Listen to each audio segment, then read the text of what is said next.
Ready? I'm ready. Let's go. All right. So we'll go with the play-by-play and then switch it over to just musings in regards to just general things.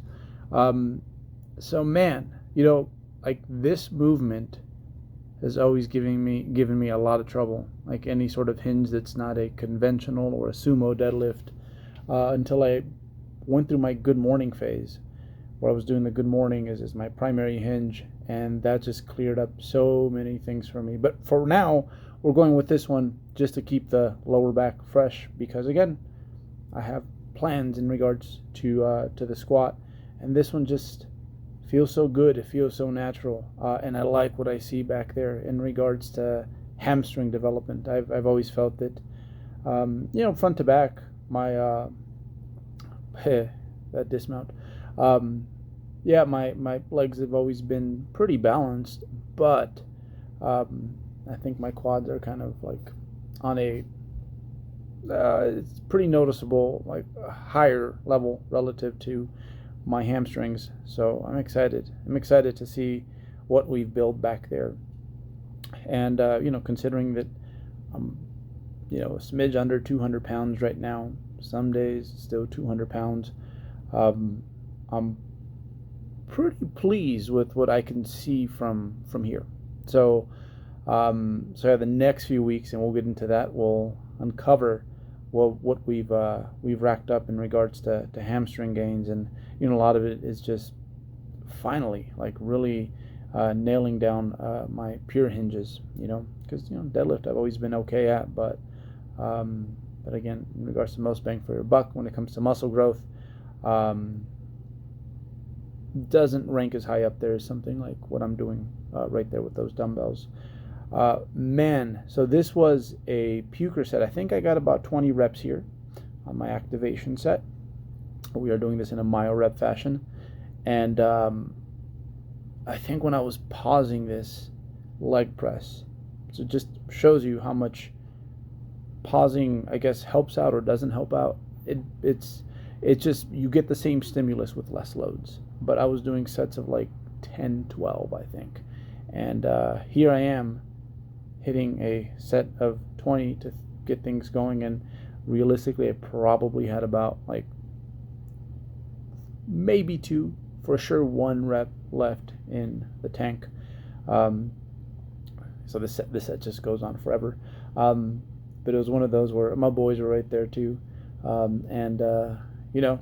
didn't want to punk out. One thing that I'm really watching closely now more than ever is just like less clustering, like within like either straight sets or my activation set, because I can turn a set into almost like myo reps themselves, or like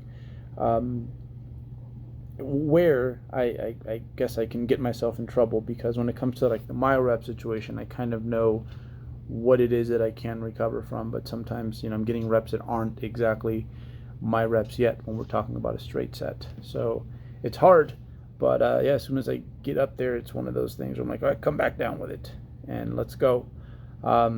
Just getting some I'm getting used to it. It doesn't come quite as because I've been doing it, I think, the other way just forever. It's just what I tend to do, and I can recover a lot, like within like a second or two. Obviously I won't do this with high risk movements. Like I'll take the time to get myself together, get myself tight, but on something like this, on most machines, I definitely try to keep the reps a little bit more fluid, again just because it keeps things more controlled.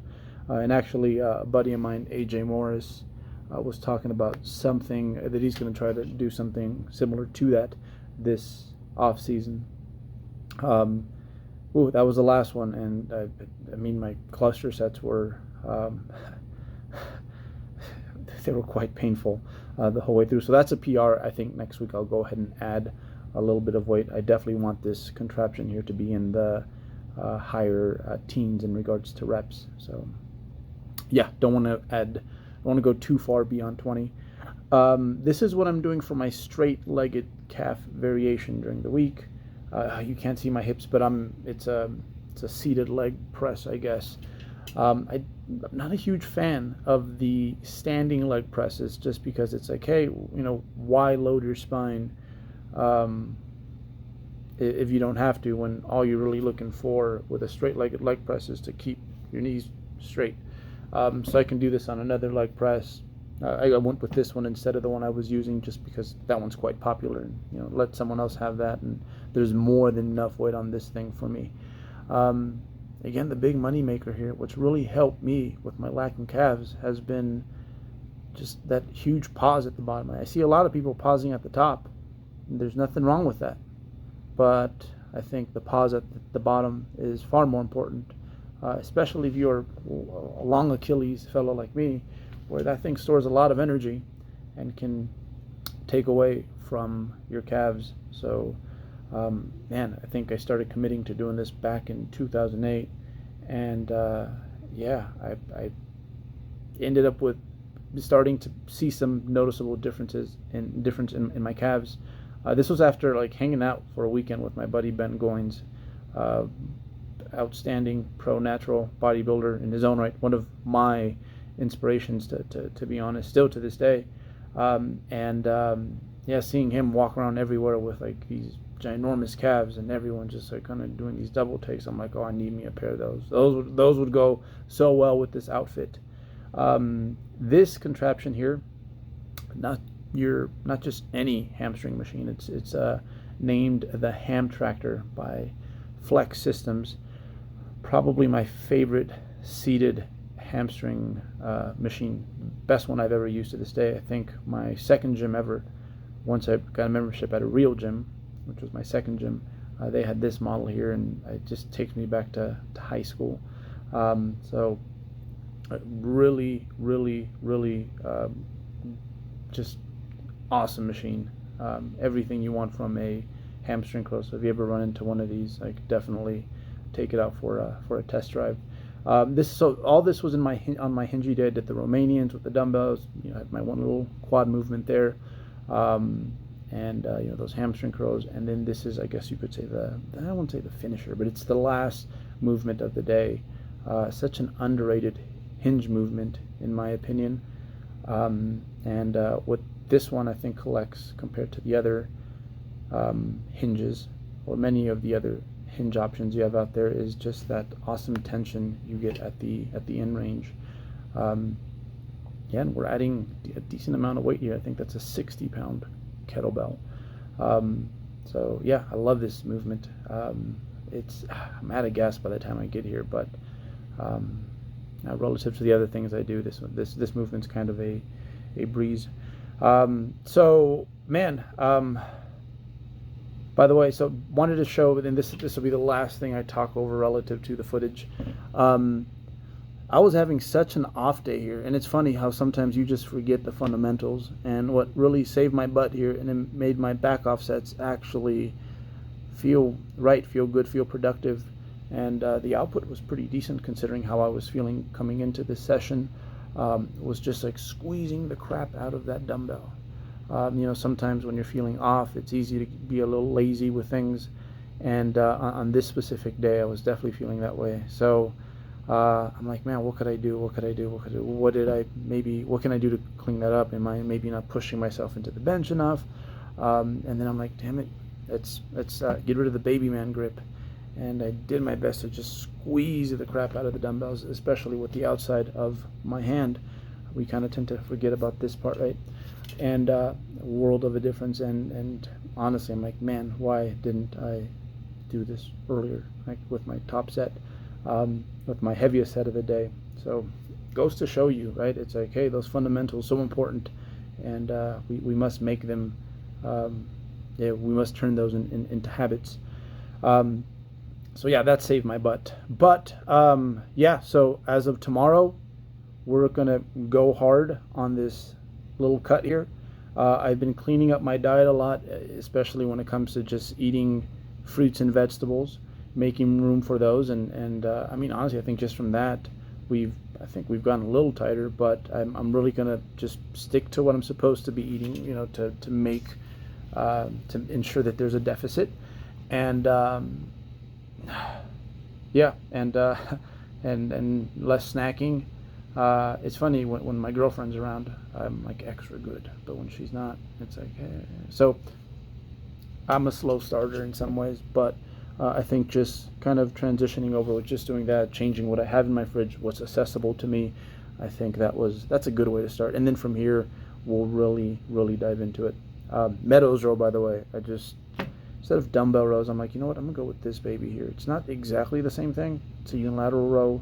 It's a little bit, it's upper back dominant for sure, but man, it feels that strength curve because of it's on the landmine. Just feels amazing.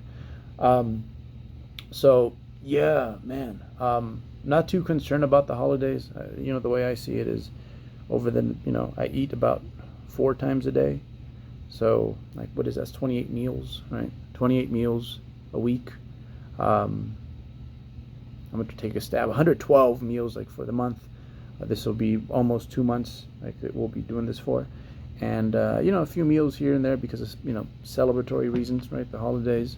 What is that, right? What is that when you look at the course of everything? So what's going to dictate my results more than anything will be just that. And I know a lot of you guys like have this down, but I mean you have to understand that there's like noobs coming into this world all the time, and Christmas is coming, and maybe they're on a hot streak, and they're like, man, what am I going to do?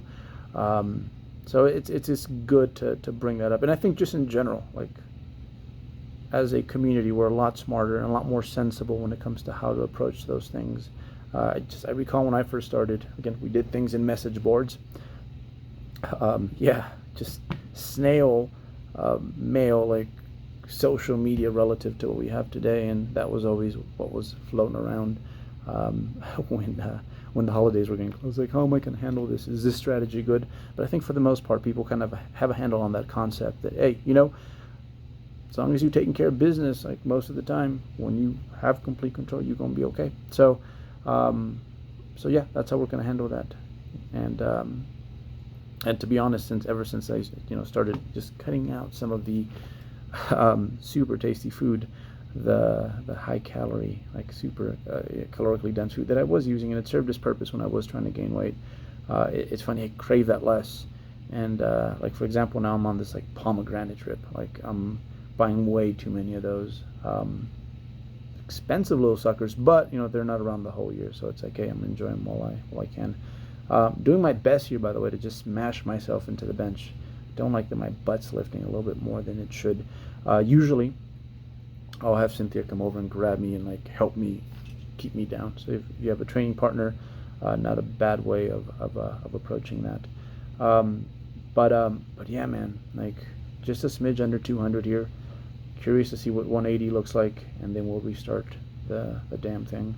I don't see performance going down a whole lot. I was considering running a high rep block just for the sake of the joints, like having a month where we're doing like really like high rep pumpy stuff. That might be delayed a little bit just because high reps, less everything's going to be cut, but carbs for sure, right? We're not going to go total low carb, but it's going to be low for me relative to what I'm used to, so we might save that for one more block. We will see. Still have like a few days to decide how we're going to what are we going to do with training after this week is over. But I'm excited, man. Like when you're on your diet and you're hitting your meals and you're taking care of business, it's just all these small little victories, and that just that does you well when it comes to everything else, right? You can have an day, but it's like, hey, I got my meals in, I took care of my business in the gym.